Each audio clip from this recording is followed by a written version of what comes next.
belajarnya agak berbeda.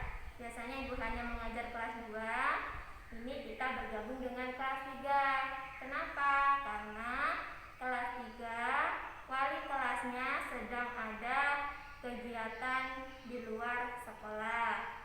Baiklah, sebelum memulai pelajaran, mari kita berdoa dulu. Berdoa dipimpin oleh Andesta Pratama, silahkan. Selesai. Terima kasih Andesta. Nah, hari ini kita materinya untuk kelas 2 yaitu pengukuran waktu. Untuk kelas 3 yaitu mengenal lambang negara Garuda Pancasila. Baiklah, untuk anak kelas 3 silakan siapkan dulu alat tulisnya dan tolong diam dulu, jangan mengganggu konsentrasi kelas 2. Oke? Kelas 2, coba perhatikan, kalian di rumah mempunyai jam dinding apa tidak? Pasti punya ya. Sudah bisa belum cara membaca jam dinding? Belum? Nah, ibu akan mengajarkan cara membaca jam dinding. Perhatikan gambarnya. Jam A itu jarum panjangnya di angka 12, jarum pendeknya di angka 2. Berarti kita membacanya jam 2 tepat. Jam B itu jarum panjangnya ke angka 12, jarum pendeknya pun ke angka 12. Berarti bacanya gimana ini? Pintar. Jam 12 tepat. Jam C, perhatikan. Jam C, jam panjangnya ke angka 6, jarum pendeknya ke angka 4. Bagaimana kita menghitungnya? Kalau jarum panjangnya di angka 12 itu kan 60 menit. 60 menit itu 1 jam.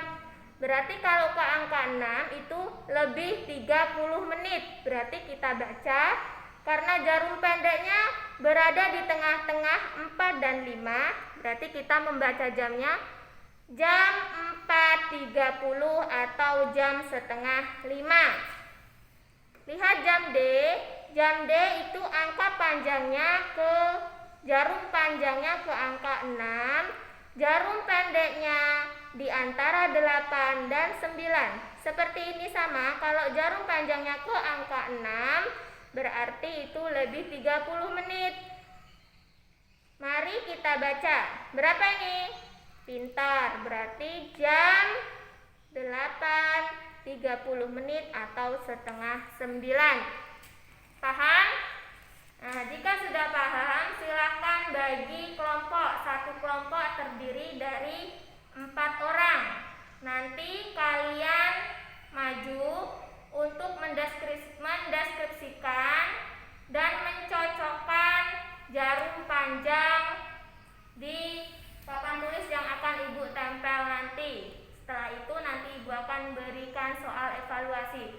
Silakan dikerjakan dulu karena ibu akan memberi materi untuk kelas 3. Baik, paham? Lanjut.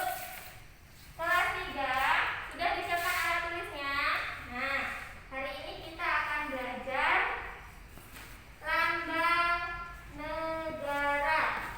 Lambang negara kita adalah Garuda Pancasila. Jadi Garuda Pancasila itu merupakan lambang negara. Biasanya ditaruh di mana lambang negara ini? Pintar, lihat. Nah, di dinding kelas, di gedung-gedung pemerintahan biasanya selalu ada lambang negara kita yaitu Garuda Pancasila. Jadi jumlah bulu Garuda Pancasila itu melambangkan hari proklamasi kemerdekaan Indonesia yang jatuh pada tanggal 17 Agustus 1945. Pancasila itu mempunyai ada perisainya. Yang pertama itu bunyinya ketuhanan yang Maha Esa. Yang kedua, kemanusiaan yang adil dan beradab. Yang ketiga, bunyinya Persatuan Indonesia. Yang keempat, kerakyatan yang dipimpin oleh hikmat kebijaksanaan dalam permusyawaratan perwakilan, dan yang terakhir keadilan sosial bagi seluruh rakyat Indonesia. Nah, kamu harus mengetahui